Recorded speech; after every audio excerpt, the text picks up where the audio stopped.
The morning of July 27, 1944, near Sandiligast in the Norman countryside, would witness a moment that epitomized one of World War II's most consequential yet invisible innovations. As the 88mm shell from a German Panther tank screamed through the humid air and punched through the hull of an American Sherman with that distinctive metallic shriek that had become the death knell for Allied tank crews across Europe, the German gunner from the 2nd SS Panzer Division Das Reich settled back in his seat, waiting for the inevitable eruption of flames that had followed such successful penetrations since the dark days of 1942. But the flames never came. Instead, the Sherman's turret began its ominous traverse toward the German position, its 76mm gun seeking vengeance with mechanical precision that should have been impossible from a burning coffin.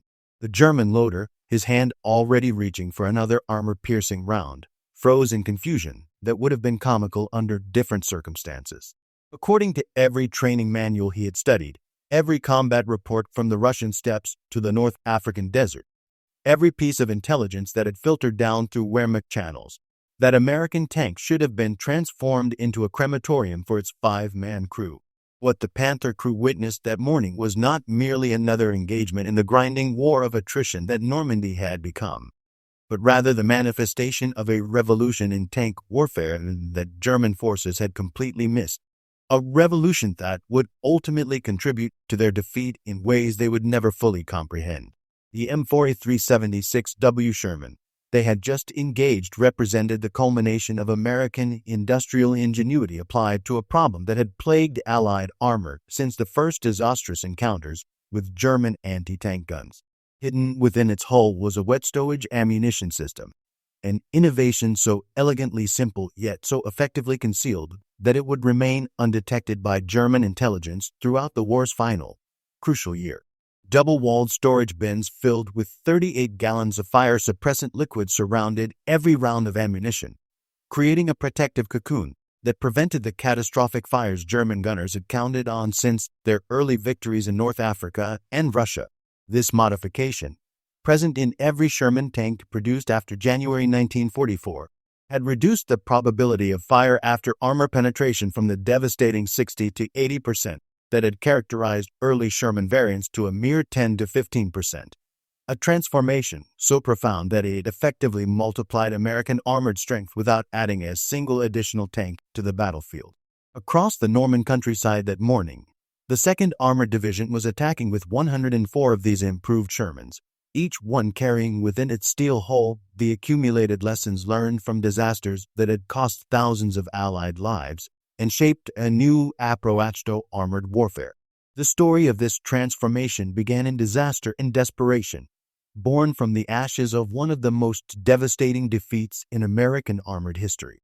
February 14, 1943, at Kasserine Pass in Tunisia, had witnessed American armor reduced to burning scrap metal across the valley floor as German 88mm guns systematically destroyed M4 Shermans that became crematoriums for their crews. Of the 300 American tanks engaged in that bitter battle, 183 were destroyed, with the vast majority consumed by ammunition fires that killed entire crews in seconds of superheated agony. The British Operational Research Section, conducting their methodical analysis of the carnage, documented that 65% of knocked-out Shermans burned completely, while American studies revealed even more horrifying figures, with burn rates reaching 80% in some engagements. The Ordnance Department's Tank Automotive Center, tasked with analyzing every knocked-out Sherman recovered from North African battlefields, reached a stark conclusion that would reshape American tank design. The primary culprit was not gasoline, as many had assumed, but ammunition propellant stored in open racks throughout the fighting compartment. The 70-plus rounds carried by each Sherman became instant incendiaries when struck by hot steel fragments, creating firestorms that no crew could escape. The solution that emerged through iterative design and desperate innovation came from an unexpected source.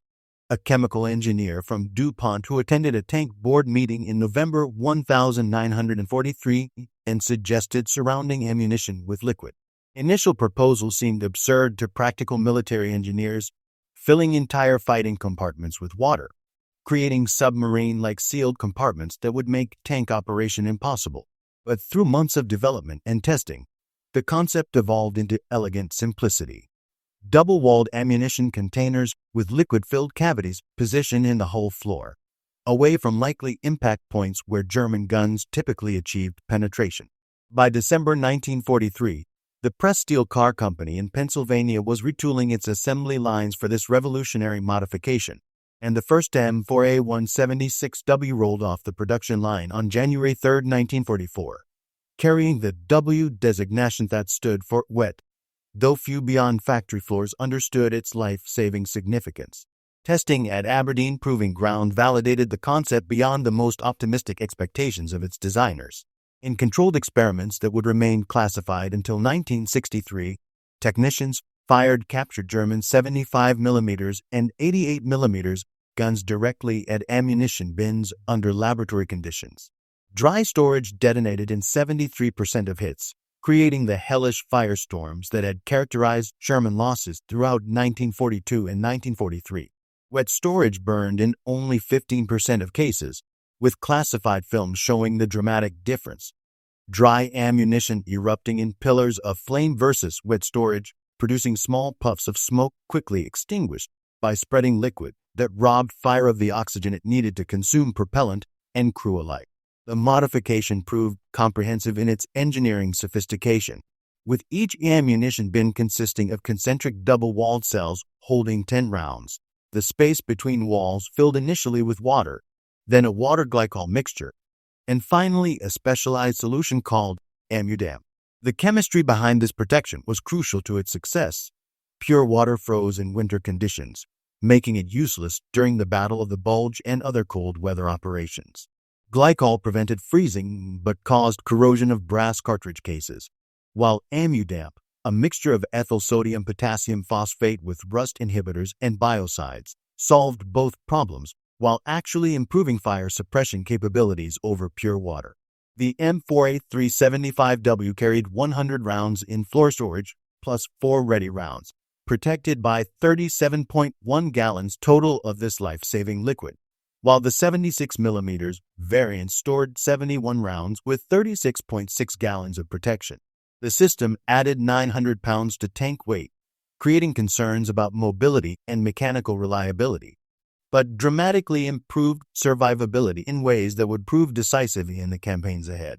By April 1944, 130 M4A176W Shermans had arrived in England, with the 2nd and 3rd Armored Divisions each receiving 52 of these tanks, though initial deployment was delayed by concerns about training crews on the new 76mm gun and establishing ammunition supply logistics for the modified variants.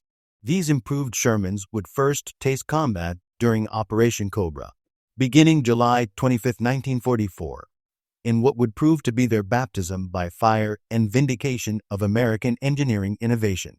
Operation Cobra commenced at 09:38 hours with the heaviest aerial bombardment in tactical support history, as over 1,500 heavy bombers carpet-bombed German positions south of St. Lo in preparation for the American breakout from the Normandy beachhead. As smoke cleared from the devastation, American armor surged forward through the gap, with leading elements including the 2nd and 3rd Armored Divisions equipped with the first Wet-Stowage Shermans to see combat in Europe. German Panzer divisions, devastated by the unprecedented bombardment, positioned their surviving Panthers and Panzer IVs in carefully prepared ambush positions, confident that their superior guns and armor would inflict the same devastating losses on American tanks that had characterized previous engagements. German after-action reports, captured when Panzer Lehr's headquarters was overrun during the American advance, reflected growing confusion about American tank resilience that would become a theme throughout the remaining months of the war. Panthers were achieving penetrations on Shermans at favorable ranges, yet many targets continued fighting or withdrew under their own power rather than burning as doctrine and experience had taught them to expect. The German crews engaging in these battles had no way of knowing they had encountered M4A376W and M4A176W Shermans from the 67th and 33rd Armored Regiments, tanks that represented a fundamental evolution in American armored capability. Of the tanks German gunners believed destroyed based on successful penetrations, many would return to action within 48 hours after field repairs, their crews alive and their fighting capability intact thanks to the invisible protection surrounding their ammunition. Those Shermans that did burn had typically been struck in the engine compartment, where gasoline and hydraulic fluid still created fire hazards, but the ammunition protection had worked exactly as designed, preventing the catastrophic explosions that had characterized earlier tank battles. German defensive positions, calculated on assumptions of American tank losses derived from 1943 combat experience, proved inadequate when protected Sherman survived at unexpected rates. Counterattacks launched assuming weakened American spearheads met stronger opposition than anticipated, as tank battalions that should have been combat ineffective according to German planning maintained their offensive momentum throughout the breakout battle. The engineering behind this life-saving system represented exceptional wartime innovation, with each storage bin consisting of precisely manufactured double-walled containers featuring 1.5-inch gaps between inner and outer shells, gaps containing approximately 0.5 gallons of liquid per 10-round cell. The development process had been remarkably rapid by military standards, a testament to American industrial capacity and engineering expertise applied under wartime pressure. Initial water-only systems tested in October 1943 proved the concept, but revealed critical problems: freezing in cold weather that could crack the containers, corrosion of brass cartridge cases that could cause ammunition failures, and bacterial growth in stagnant water that created maintenance nightmares for field units. Adding ethylene glycol solved freezing problems, but accelerated corrosion, leading to the development of AmmoDamp, which remained liquid to -40 degrees Fahrenheit, prevented corrosion, inhibited bacterial growth, and actually improved fire suppression over pure water through its chemical properties. Each tank required initial filling of the system during manufacturing, then periodic checking of liquid levels through inspection ports that allowed maintenance crews to verify system integrity without disassembling ammunition storage. According to Ordnance Department records that remained classified for decades after the war, the system's effectiveness exceeded even the most optimistic projections. When shell fragments penetrated the bins, liquid would flood out, soaking any exposed propellant before it could ignite, creating a chemical barrier between hot steel and explosive materials that had proven so deadly in earlier tank designs.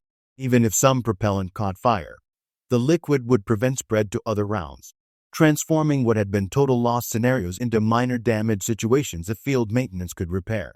Meanwhile, at Kummersdorf Proving Ground, German technical intelligence was conducting detailed analysis of American armor using specimens captured in Tunisia before Wet-Stowage existed, creating an intelligence picture that would prove fatally flawed as the war progressed.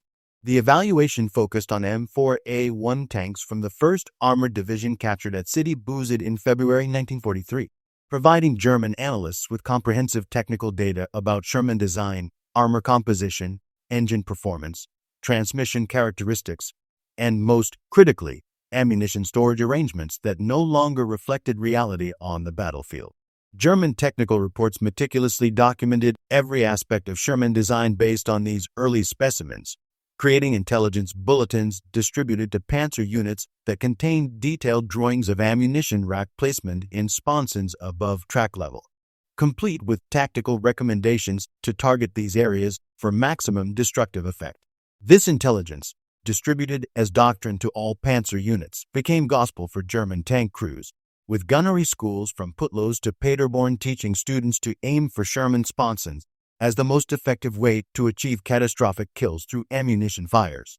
Range cards issued to anti-tank units highlighted these vulnerable areas in red, while tactical doctrine became so thoroughly embedded in German training that even when sponson hits stopped producing the expected fires, crews assumed they had simply missed the ammunition, rather than recognizing that fundamental changes had occurred in American tank design. The timing of this intelligence failure proved catastrophic for German forces, as their comprehensive Sherman analysis concluded just as American factories began producing modified variants, creating a knowledge gap that would persist throughout the war's final, decisive phase. Every subsequent German intelligence update referenced the older evaluation as definitive, creating an institutional blindness that prevented recognition of American innovations even when evidence accumulated on battlefields across Europe. When frontline units reported unusual Sherman survivability, staff officers dismissed these reports as exaggerations from combat-stressed troops or attributed survival to poor German gunnery, rather than considering the possibility that American tanks had fundamentally changed. This systematic dismissal of field intelligence in favor of outdated technical analysis would prove to be one of the most costly intelligence failures in military history. The transformation of American tank production in early 1944 represented industrial coordination unprecedented in warfare, as multiple manufacturers simultaneously implemented complex modifications without disrupting production schedules that were crucial to maintaining Allied offensive momentum. Fisher Tank Arsenal in Grand Blanc, Michigan, transitioned from M4A2 to M4A3 production while incorporating wet-stowage modifications, achieving this feat without stopping production lines that were producing tanks needed immediately for operations in Italy and preparation for D-Day. Between February 1944 and March 1945, Fisher produced 3,071 M4A375W tanks, each requiring hull floors completely redesignated to accommodate ammunition bins positioned below the turret basket. This industrial achievement meant developing new stamping dies, modifying welding jigs throughout the factory, and altering assembly sequences that had been perfected over months of production experience.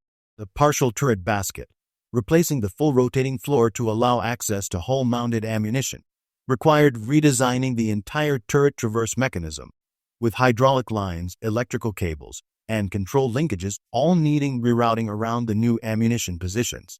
Press Steel Car Company in Pennsylvania achieved similar production milestones, starting M4A176W production in January 1944 and manufacturing 3,426 units through July 1945, while integrating the ammunition system with installation of the new 76mm gun, a larger weapon requiring turret modifications, different ammunition types, and rebalanced weight distribution. By June 1944, American factories were producing only wet-stowage variants, completing a transition achieved so smoothly that German intelligence, working from year-old captured specimens, remained completely unaware of the fundamental change that had revolutionized American armored capability. The Bocage country of Normandy became an inadvertent testing ground for the modification's effectiveness, as the hedgerow terrain forced combat at ranges where German guns easily penetrated Sherman armor, creating ideal conditions for testing whether the new ammunition protection could function under actual battlefield conditions. Yet American tank losses proved surprisingly recoverable, confounding German tactical calculations based on expectations of catastrophic fires. Third Army's maintenance battalions reported recovering and repairing 67% of knocked-out Shermans during Operation Cobra, with approximately 70% of tanks that would have been total fire losses with dry storage returning to service with a new protection.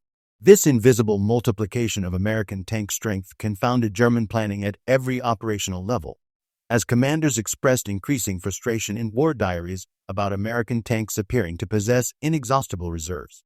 German after-action reports documented Panthers achieving hits and even penetrations on American tanks, but noted with growing bewilderment that many targets weren't producing permanent kills. American maintenance units were recovering tanks German crews believed destroyed, repairing them overnight, and returning them to combat within days or sometimes hours. The mathematical models German staff used for calculating enemy strength, based on permanent losses from ammunition fires that had characterized earlier combat, no longer functioned in a battlefield environment where American tanks survived at unprecedented rates. Major General Maurice Rose's 3rd Armored Division spearheaded the breakout assault with approximately 200 improved Shermans, advancing 100 miles in 7 days of intense combat, while fighting dozens of engagements and maintaining operational momentum despite German counterattack, specifically designed to destroy American armor through concentrated Panzer attacks. The German response, Operation Ledig, the Mortain counter-offensive launched August 7th, with 4 Panzer divisions aimed at cutting off American spearheads, was planned on assumptions about American armored strength that the wet-stowage modification had rendered obsolete. The plan assumed American armored units would be exhausted and depleted after their rapid advance, with German intelligence estimating American tank strength at 60% of actual numbers, missing the recovered and repaired Shermans that the modification had saved from what should have been catastrophic losses. The 30th Infantry Division's stand at Mortain, supported by tank battalions equipped with modified Shermans, shattered German offensive power in a battle that demonstrated the strategic implications of improved tank survivability. The 743rd Tank Battalion absorbed repeated attacks by SS and Wehrmacht Panzer units, suffering numerous penetrations but maintaining cohesion and combat effectiveness throughout the six-day battle that marked the beginning of the German retreat from France. The Battle of Arracourt in September 1944 provided history's clearest demonstration of this new reality. As the 113th Panzer Brigade attacked American positions on September 19th expecting to achieve tactical surprise and destroy American armor through superior German gunnery and tactics that had proven successful in earlier engagements. The initial German attack achieved numerous hits on Shermans of the 4th Armored Division, with Panthers and Panzer IVs reporting multiple penetrations on American tanks at favorable ranges where armor penetration should have guaranteed kills through ammunition fires. But the American response defied all German expectations and tactical doctrine. Instead of withdrawing with heavy losses as previous Sherman units had been forced to do, the 4th Armored counterattacked with unexpected strength that completely disrupted German operational planning. The statistics from Arracourt tell the story of transformation. The 4th Armored Division suffered 151 Sherman losses during the battles, but of these, only 41 were complete write-offs requiring replacement tanks from depot stocks. The remaining 110 were repaired and returned to service, most within a week of being knocked out, creating a situation where German intelligence, counting all 151 as permanent losses, calculated that 4th Armored should have been combat ineffective while it maintained offensive operations throughout the battle. General Patton's initial skepticism about 76mm Shermans reversed after Arracourt, with 3rd Army subsequently accepting only 76mm armed Wet-Stowage variants in recognition that improved firepower combined with enhanced survivability created superior combat capability that more than compensated for any disadvantages in armor or mobility compared to German tanks. As autumn 1944 progressed, second-generation improved Shermans entered combat, with the M438 Easy 8 incorporating lessons learned from earlier combat experience, featuring improved suspension, wider tracks for better mobility despite added weight, and refined ammunition storage with better crew access for combat loading. These tanks began reaching frontline units in October 1944, followed by the specialized assault variant M4A3E2 Jumbo, which incorporated Wet-Stowage from initial production starting in June 1944. With frontal armor reaching 4 inches and turret armor up to 6 inches, the Jumbo could absorb tremendous punishment from German anti-tank guns, and combined with ammunition protection, these tanks achieved survival rates that bewildered German observers. By November 1944, 1st Army fielded 105 M4A3E2s across various tank battalions, while 3rd Army deployed 90 Jumbos in 6 battalions, with these tanks spearheading assaults on fortified positions while absorbing punishment that would have destroyed entire companies of earlier Sherman variants. Operation Watch on Rhine, Germany's last desperate offensive in the West, launched December 16, 1944, was based on fundamentally flawed intelligence about American armored capabilities that the Wet-Stowage modification had rendered obsolete. German planning assumed American tank losses would follow patterns established in 1943, with offensive success dependent on rapid destruction of American armored reserves through concentrated panzer attacks that would eliminate American tank units piecemeal. These calculations assumed traditional Sherman vulnerability to ammunition fires, creating operational timelines that collapsed when protected Sherman survived at unexpected rates. SS Obersturmbannführer Joachim Pieper's Kampfgruppe, spearheading 1st SS Panzer Division's attack, encountered this new reality near Stoumont on December 19th, when his Panthers achieved numerous penetrations on Shermans of the 743rd Tank Battalion at close range where armor penetration should have been guaranteed. Yet American resistance continued with tenacity that defied German tactical doctrine, leading Pieper to express frustration in post-war interrogations about American tanks continuing to fight after taking hits that should have destroyed them according to all previous combat experience. The 761st Tank Battalion, the African-American Black Panthers, demonstrated these advantages throughout their 183 days of continuous combat, including the Ardennes fighting, where winter conditions tested both equipment and crew endurance. Staff Sergeant Reuben Rivers, posthumously awarded the Medal of Honor, exemplified the survivability the modification provided when his tank absorbed 2 direct hits on November 19 that penetrated the hull, but failed to ignite ammunition. Rivers continued fighting despite severe wounds, his crew surviving hits that would have killed them all in earlier Sherman models, demonstrating how the modification translated directly into saved lives and maintained combat effectiveness. As 1945 began, German forces were capturing intact Wet-Stowage Shermans with increasing frequency as American offensive operations penetrated deeper into German-held territory.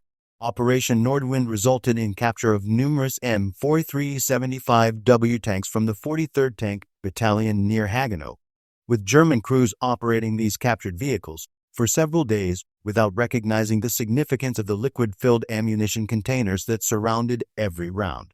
Even direct examination of the modification failed to trigger recognition of its implications, demonstrating how completely German technical intelligence had ceased functioning by early 1945.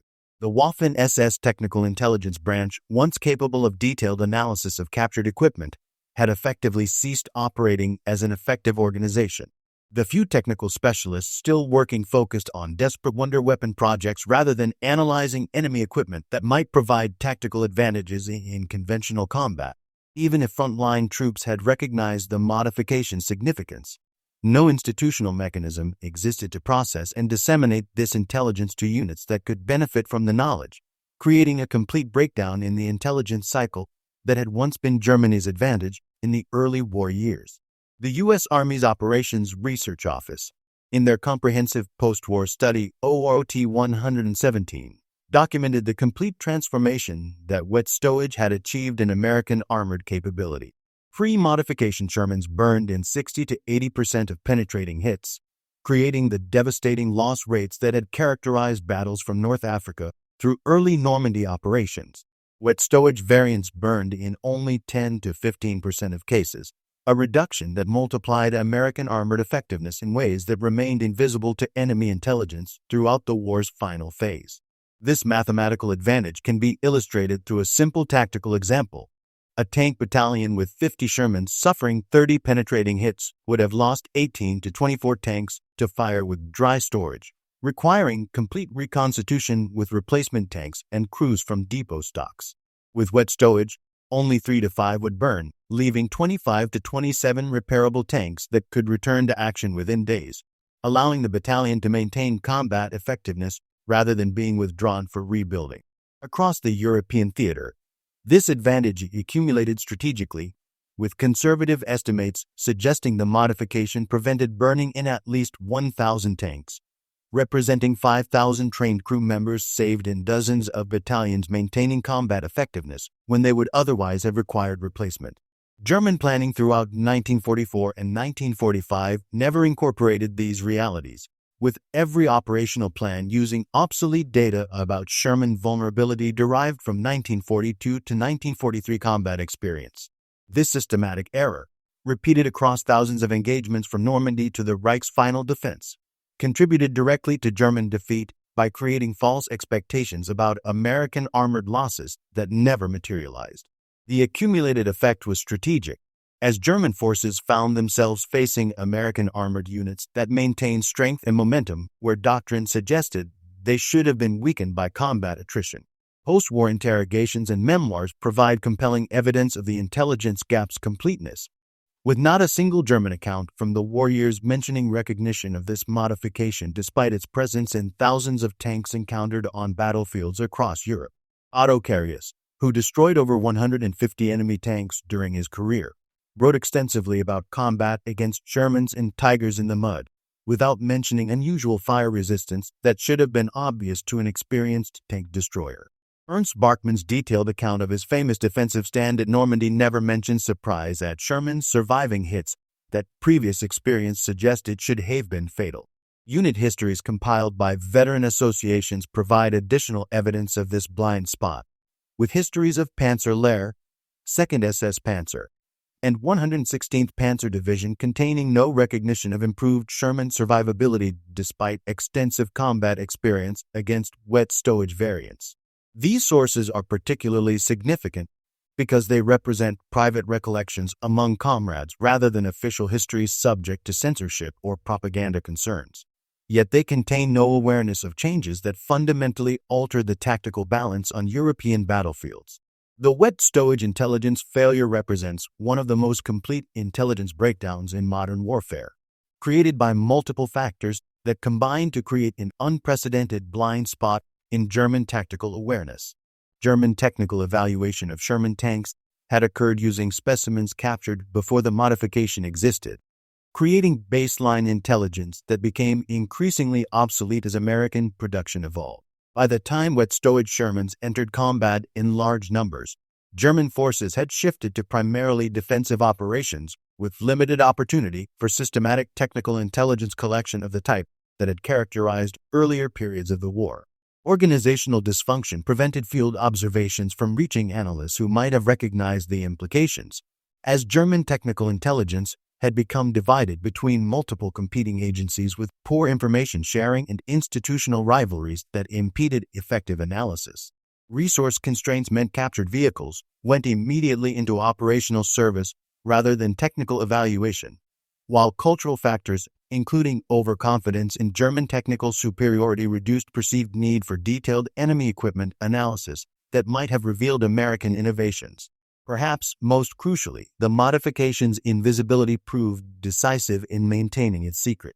The Wet-Stowage system didn't change Sherman appearance, didn't require new tactics that would signal its presence, and didn't announce itself through any external characteristics that might alert enemy observers. German intelligence services, conditioned to look for dramatic changes like new tank models or revolutionary weapon systems, missed the subtle evolution occurring inside American tanks that proved more decisive than any dramatic technological breakthrough. The Wet-Stowage story offers enduring lessons about innovation intelligence and the nature of technological advantage in warfare. Technical intelligence requires continuous updating and verification, as the enemy studied yesterday may not be the enemy faced today on rapidly evolving battlefields. Innovations need not be revolutionary to prove decisive. Evolutionary improvement solving specific problems can prove more valuable than dramatic redesigns that announce themselves to enemy intelligence. For military engineers, the modification exemplifies effective design philosophy. Identify the specific problem through systematic analysis, develop practical solutions that can be implemented immediately, and deploy across production before perfect solutions requiring years of development become available. Intelligence services can find cautionary lessons about analytical blind spots and the dangers of institutional assumptions that prevent recognition of enemy innovations. The enemy capability that seems impossible based on previous experience may prove to be the one that proves decisive. While in warfare where information equals ammunition, intelligence failure can prove as deadly as mechanical failure. The modification that can be deployed immediately often trumps the perfect solution requiring extended development, especially when that deployment can be accomplished without alerting enemy intelligence to the change. The Sherman tank Wet-Stowage ammunition system ultimately reduced catastrophic fire probability by 75%, while saving thousands of Allied lives through a modification so simple in concept yet so sophisticated in execution that it remained undetected by German forces throughout World War II's crucial final year. From its introduction in January 1944 through war's end in May 1945, every major American armored operation employed substantial numbers of improved Shermans, with German forces encountering them from Operation Cobra to the Reich's final defense, capturing and operating hundreds of these tanks without recognizing their fundamental improvement over earlier variants.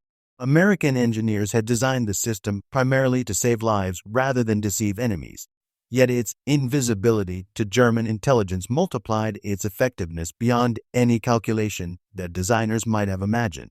The modification validated American design philosophy, emphasizing practical solutions implemented quickly over the German pursuit of technical perfection that often resulted in complex systems arriving too late to influence battlefield outcomes. History records Wet-Stowage as a crucial technical improvement that helped win World War II, but more accurately, It should be remembered as the modification that achieved victory through enemy ignorance as much as American engineering excellence.